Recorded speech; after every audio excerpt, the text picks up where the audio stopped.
రాష్ట్రంలో కాంగ్రెస్ ప్రభుత్వ వైఫల్యాలను ప్రశ్నిస్తే బయట ప్రశ్నిస్తేనేమో పోలీస్ కేసులు, అసెంబ్లీలో ప్రశ్నిస్తేనేమో సస్పెన్షన్లు.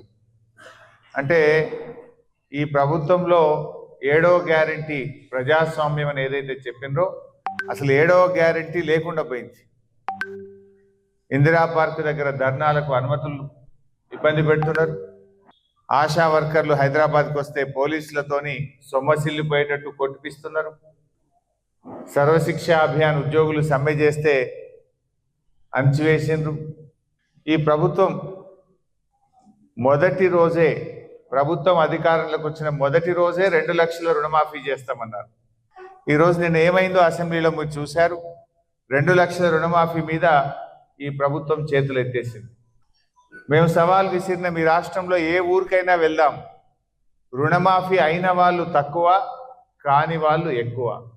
ముఖ్యమంత్రి చెప్పిండు 2 లక్షల మీదున్నోళ్ళు డబ్బు కట్టండి, ఒక్క క్షణంలో మీ రుణాన్ని మాఫీ చేస్తా అన్నాడు రేవంత్ రెడ్డి. ఒక్క క్షణంలో అన్నాడు. ఆయన మాట నమ్మి 2 లక్షల మీద ఉండి రైతులందరూ డబ్బులు కట్టి ఇప్పటికీ 6 నెలలు అవుతుంది. 6 నెలలైనా కూడా ఇంతవరకు రుణమాఫీ కావడం లేదు.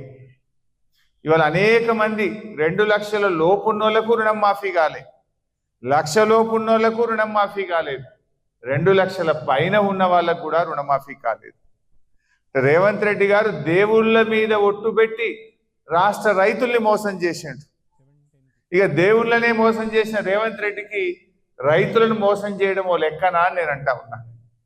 రేవంత్ రెడ్డి గారు ఎన్నికల ముందు మొదటి సంతకం రుణమాఫీ అన్నాడు, ఒక్కటేసారి చేస్తా అన్నాడు.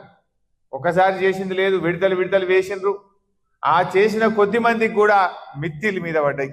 రైతుల చేత మిత్తిలు కట్టించారు. మీరు రైతులే మిత్తిలు కట్టారు.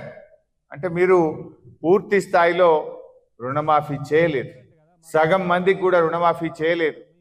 ఆ అయిన సగం మందికి కూడా ఇవాళ మిత్తిలు వడ్డీలు రైతులే కట్టుకోవాల్సి వచ్చింది. అంటే మొదటి రోజే మాఫీ చేస్తామన్నటువంటి రుణమాఫీ కాలేదు. మొదటి సంవత్సరంలోనే 2 లక్షల ఉద్యోగాలు ఇస్తామన్నారు. ఆ 2 లక్షల ఉద్యోగాలు రాలేదు. మొదటి రోజు మాఫీ చేస్తామన్న 2 లక్షల రుణమాఫీ కాలేదు. మొదటి సంవత్సరంలోనే 2 లక్షల ప్రభుత్వ ఉద్యోగాలని నిరుద్యోగ యువతను కూడా ఈ కాంగ్రెస్ ప్రభుత్వం మోసం చేసింది. అడుగడుగున దగ, అక్కా చెల్లెళ్లకు దగ, నిరుద్యోగులకు దగ, రైతులకు దగ, మహిళలకు దగ, ఆసరా పెన్షన్దారులకు దగ. ఇలా అన్ని వర్గాలను కూడా కాంగ్రెస్ పార్టీ దారుణంగా మోసం చేసింది. ఇలా అసెంబ్లీలో మేము అడుగుతుంటే ప్రతిదాడులు చేస్తున్నారు తప్ప ఒక్క ప్రశ్నకు కూడా సమాధానం చేస్తలేరు. లాస్ట్కి ఏమైపోయిందంటే ప్రశ్నోత్తరాల సమయాన్ని ఎత్తేసింది. అసెంబ్లీలో క్వశ్చన్ అవర్ లేదు. ఇప్పుడు ఒకటే రోజు క్వశ్చన్ అవర్ పెట్టిండ్రు. మేము అడిగే ప్రశ్నలకు సమాధానాలు లేక, సమాధానాలు చెప్పడానికి ముఖం చెల్లక ప్రశ్నోత్తరాల సమయాన్నే రద్దు చేసి పడేసిండ్రు. అసెంబ్లీలో క్వశ్చన్ అవర్ లేకుండా చేసిండ్రు. Question hour is a mandatory. తప్పకుండా ప్రశ్నోత్తరాల సమయాన్ని ప్రతిరోజు పెట్టాలి.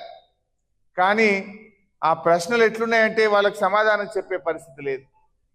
అందువల్ల ప్రశ్నోత్తరాల సమయాన్ని ఎత్తివేసినటువంటి పరిస్థితి ఈరోజు రాష్ట్ర శాసనసభలో చూస్తూ ఉన్నాం.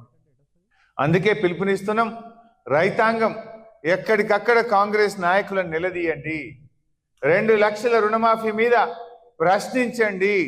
ఎందుకంటే రుణమాఫీ అయిపోయింది అంటున్నారు. మేము అడిగిన బట్టి విక్రమార్కని అడిగిన, పోదామా ఈ రాష్ట్రంలో ఏ ఊరికి పోదాం, రుణమాఫీ అయిందంటే నేను క్షమాపణ చెప్తా, మీరు సిద్ధమా అంటే నోరు మెదపడం లేదు తుమ్మల నాగేశ్వరరావు గారు.